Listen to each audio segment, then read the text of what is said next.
The turning point of the United States came with the devastating crash of '94, which triggered a cascading series of events leading to the complete breakdown of American society and its status as a global superpower. The subsequent years became known as the Collapse, characterized by widespread death and destruction. Plagues, mutated viruses, terrorist nuclear attacks, and ecological disasters claimed the lives of approximately 100 million people.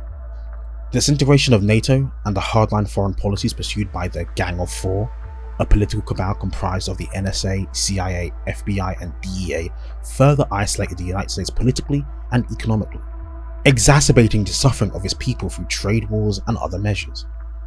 The fabric of American life, economically, politically, and socially, collapsed beyond repair. Overwhelmed by debt, homelessness, and corruption, many city governments faced bankruptcy, ceding control over governmental functions and public services to corporations. One of such corporations is Militech, a behemoth conglomerate headquartered in Washington, D.C. It wielded significant influence over the nation's politics, as evidenced by the fact that several former Militech executives became presidents. Despite the population's awareness of the corporation's dominance and the considerable allocation of the national budget to Militech, a powerful struggle has simmered for decades, with the Arasaka Corporation holding substantial control over the economy and safeguarding the interest of the free states. The rebranding of the country as the new United States of America occurred sometime after the conclusion of the Fourth Corporate War, when President Elizabeth Kress implemented significant reforms to restructure the country as the NUSA. President Elizabeth Kress was born in 1978 in a small Air Force hospital in Okinawa, Japan. Her father, a major in the USAF, had a distinguished 20-year career, earning him respect and recognition within the military. Growing up in a military environment, Elizabeth was instilled with a sense of duty and service to her country. At the age of 22, Elizabeth graduated from the Air Force Academy at Colorado Springs, where she excelled both academically and as a leader. Her exceptional performance caught the attention of her superiors, who recognized her potential for a successful military career. With a promising future awaiting her, Elizabeth embarked on her journey in the military. Over the next 8 years, Elizabeth's dedication and skills propelled her through the ranks at an impressive pace. Her sharp intellect and strong leadership qualities led her to the rank of colonel, a position of significant responsibility within the military. She commanded a unit showcasing her ability to handle high-pressure situations and make critical decisions. However, Elizabeth's military trajectory took an unexpected turn during the First Orbital War of 2008.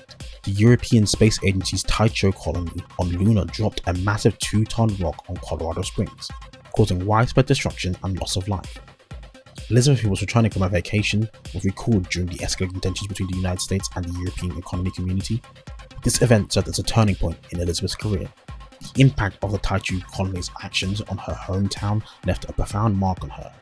She witnessed firsthand the devastation caused by international conflicts and the urgent need for strong leadership to protect national interests. After leaving the military, Elizabeth transitioned into the private sector and became the president of Militech. Her experience and expertise in military operations made her a valuable asset to the company, and under her leadership, Militech flourished. Elizabeth's transition from the private sector back to the public service came when she was asked to accept the nomination for vice president in 2016. Recognizing her leadership abilities and popularity amongst the public, she agreed to run alongside a presidential candidate. During the party's convention, Elizabeth delivered a powerful acceptance speech titled "Rebuilding the Dream," which resonated with the audience and garnered widespread acclaim. Tragically, former President Blair fell ill in 2018 and passed away 6 months later. Elizabeth, as the vice president, was thrust into the position of assuming command of the nation. On April 14, 2019, she was sworn in as the President of the United States, making history as the first female president. Her casual demeanor, precise communication style, and reputation for honesty and fairness endeared her to the American people, establishing her as a popular leader. During her presidency, Elizabeth faced numerous challenges, including the Fourth Corporate War. In an attempt to save face, she nationalized Militech after the terrorist bombing of Arasaka Tower, even though the responsibility lay with her former employer. Elizabeth skillfully used the incident to demonize Arasaka and advance her own political agenda, resulting in the revocation of Arasaka's operating charters in the United States and the seizure of its assets. Under Elizabeth's leadership, the new United States of America, also known now as the NUSA, transformed into a functional dictatorship, with the goal of unifying the country under her new ideals. Despite fading criticism for her actions, particularly in relation to Militech's interests, she held onto the presidency for many decades after the war, demonstrating her ability to navigate and stabilize the country amidst ongoing conflicts and societal collapse. In late 2060s, Elizabeth's presidency came to an end when she was succeeded by Rosalind Myers, another former CEO of Militech. Rosalind had risen through the ranks of the corporation, eventually becoming its CEO after the death of Donald Lundin. Known for her proponent of peace and distinguished political career, Rosalind oversaw a rapid economy recovery within the NUSA during her tenure as president. Taking over the presidency at a time of increased tensions between the NUSA and autonomous free states, Rosalind faced the challenging task of unifying the nation. She presented a unification program, seeking to extend federal rule over the free states under the guise of strengthening the union. The free states, however, resisted unification, leading to the Unification War from 2069 to 2070.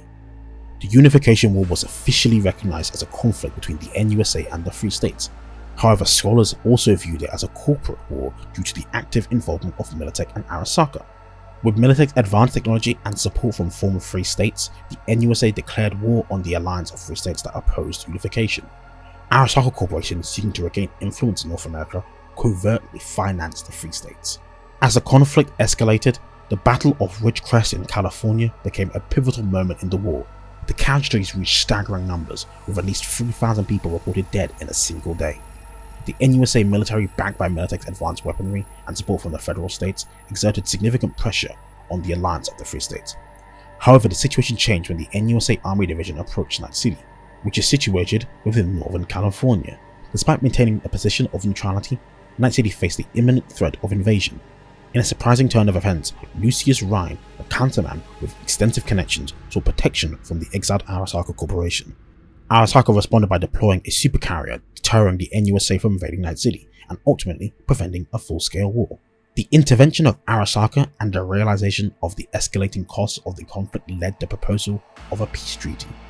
President Myers, recognizing the NUSA's inability to sustain prolonged war, agreed to the terms. The Treaty of Unification, known as the Arvin Accord, was signed in Arvin, South California, marking the end of the war and bringing unity to a fractured nation. As President Myers enters her third term in 2077, she faced mixed opinions in Night City, as some view her as a corrupt corporate-backed leader with imperialistic ambitions.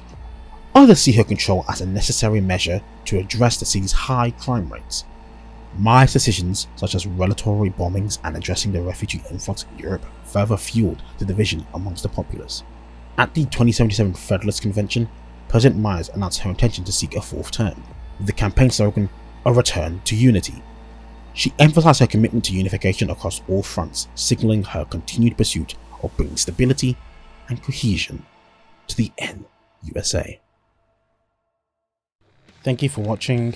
I have more content coming for Cyberpunk, so please like, subscribe, share this with your friends, and I'll catch you later. Peace.